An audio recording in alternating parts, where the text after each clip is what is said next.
Hi guys, David O'Sullivan here, and I'm back with my first review of the new year. This is a film that actually came out, I think initially December time, but it didn't come out here in the UK until beginning of January. I actually had an opportunity to see it at an early screening, but I was away a couple of weeks, early December, and so I missed the screening. But I have now seen the film, and it is Molly's Game, and this is the new film that is written and directed by Aaron Sorkin and stars Jessica Chastain, Idris Elba and Kevin Costner, and I was really looking forward to seeing this movie. I wasn't out of my mind excited, but I was looking forward to seeing it because of the fact that it was written and directed by Aaron Sorkin, and because of the cast as well. I'm a big fan of Jessica Chastain, Idris Elba of course as well, Kevin Costner's in there, so just that alone got me excited. But then the reviews came out and some people were calling it one of the best films of 2017 and were giving it this really high praise, so it's getting me even more excited to see it.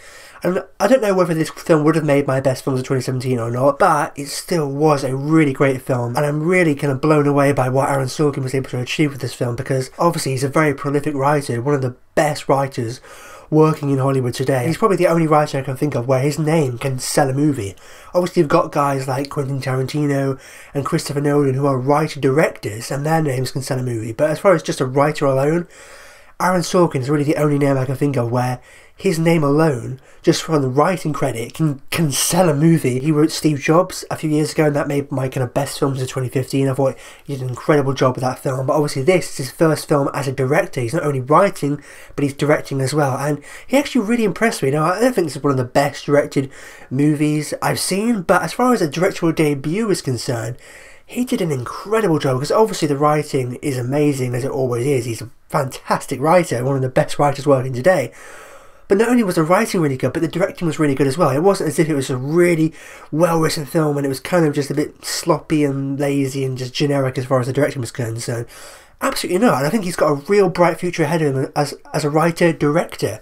You know, I don't think this is just a one-time thing where, oh, we tried directing, no, he's probably just going to go back to writing. No, I think he's actually got a real bright future ahead of him as a writer-director. I can really see him blossoming into some kind of like Danny Boyle, kind of Quentin Tarantino kind of style director. I really got some of those flavours from this film, and although, you know, like I said, he previously wrote Steve Jobs, I think that was the better directed film. I really like what Danny Boyle did with that film. It was a lot more kind of dynamic, it was a lot more just intense and blistering and fast paced.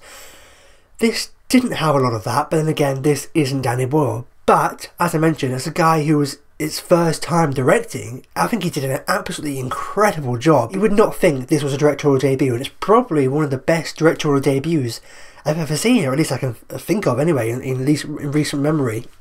He did a spectacular job, and of course the cast. I'm a big fan of Jessica Chastain, and for a while I was always a fan of hers, and I thought of her just as a good, solid actress, but she's actually so much more than that. In recent years I've really begun to realise, no, she's not just a good, solid actress, she's great actress. She's really one of the best working today, and she's actually really quite versatile of an actor as well. You know, you've seen her in a lot of different films, and she can play such different characters equally as convincing as one another, and the same goes for her role in this as Molly Bloom, and it is based off a true story. If you don't know too much about this film, it's based off the real life person of Molly Bloom and what she actually did, setting up this poker game, this really high profile game of poker with these famous, you know, actors and celebrities, and what she actually did and the crazy kind of true story of it all.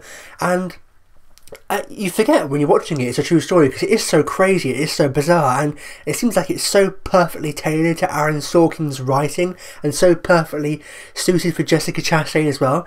You think it was something that they conjured up between them, but it wasn't. It's actually based off a true story, and I think they did a really great job, because it really suited Aaron Sorkin's writing style, and it really suited, you know, Jessica Chastain and the performance that she brings as well, and they were really kind of a match made in heaven. Aaron Sorkin's writing with the powerhouse performance that Jessica Chastain brings, it really worked, and it was really great. And Idris Elba was really great supporting to her as well. I was worried that he was just going to be just some generic supporting kind of part to Jessica Chastain, but no, he was really good, and he really brought it. He actually had a lot to do in this film, and there's a lot of great back and forth scenes between him and Jessica Chastain.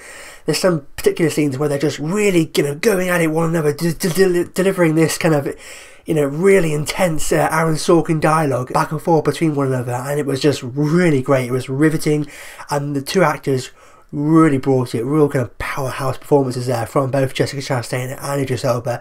Love their back and forth in the film. And also, Kevin Costner's really great in a more of a smaller supporting role as Molly's father. And what really struck me as the film came to an end is that for a lot of the film I was like, wow, this is actually a really great poker movie.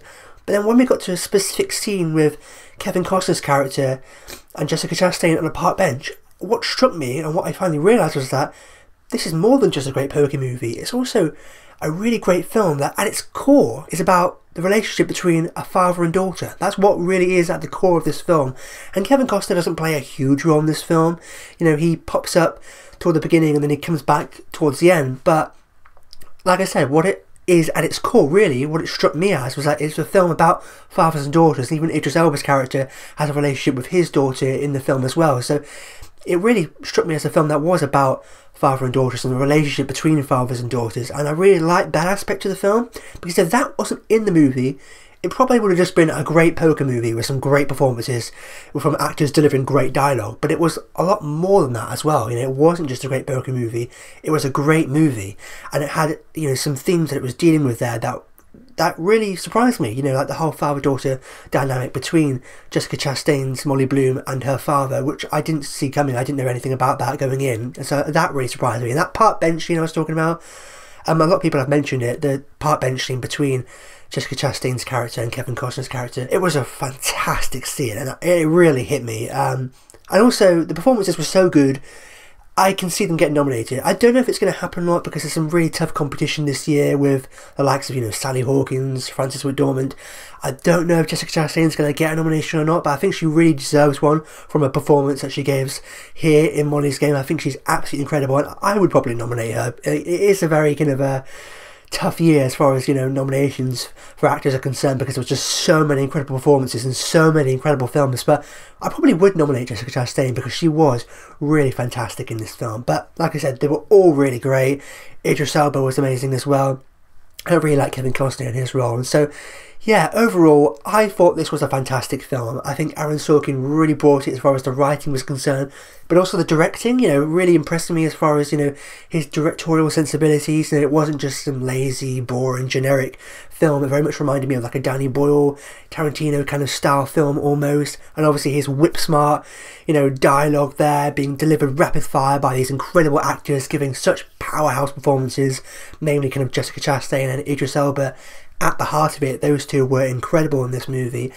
And yeah, as far as criticism is concerned, the only thing I could say is that maybe at times it felt like it was a little bit too much, you know, where there's a voiceover in this film, and the voiceover is used to great effect, and I really like how it was done. But there was at times, especially towards the beginning of the movie, where we're getting so much talking, so much dialogue, so much with a voiceover as well, and at times it feels like it's a little bit too much.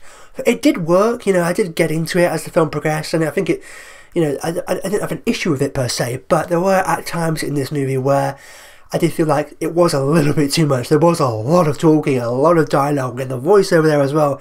And at times it was like, okay, you can hold back a bit, you can rein in a bit. And I feel like that was Aaron Sorkin just going crazy. He's unleashed now. He's not got a director there, you know, reining him in. You know, this is his film, both as a writer and a director. And so he really went for it. But I like that. I like the fact that he really pushed the boat out and he just went for it. He didn't hold back at all. But as I said, there were times when it did feel like it was going a bit too crazy, and I felt like he could have held it back a little bit.